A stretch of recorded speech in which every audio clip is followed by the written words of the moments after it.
दोस्तों, सुनीता लोकगीत में आपका स्वागत है। तो आज हमें जाए बहुत मज़ेदार सावन गीत गाने। तो आइए हम शुरू करते हैं।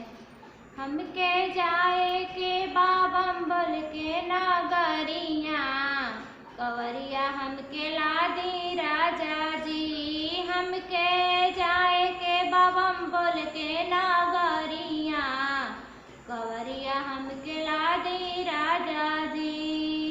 फूलवा ले आइल बानी से हरा बनैले बानी, फूलवा ले आइल बानी से हरा बनैले बानी। देवघर नगरिया के दर्शन करे जाए बानी। हमके जाए के बबम बोल के नागरिया, कंवरिया हमके लादी राजा जी।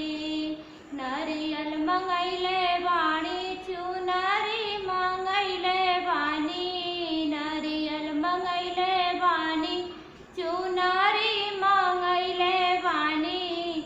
हमके जाए के बदे भर के नागरिया, कंवरिया हमके लादी राजा जी। हमके जाए के बदे भर के नागरिया, कंवरिया हमके लादी राजा जी।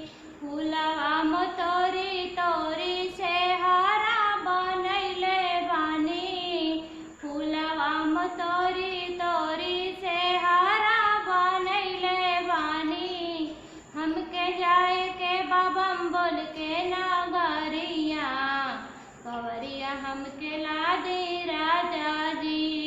घिउआ जुटैले बानी, दिया ना जुटैले बानी, रुइया ले आइल बानी, सब कुछ जुटैले बानी। हमके जाए के बदे भर के नागरिया, कंवरिया हमके लादी राजा जी। हमके जाए के बदे भर के नागरिया, कंवरिया हमके लादी राजा जी।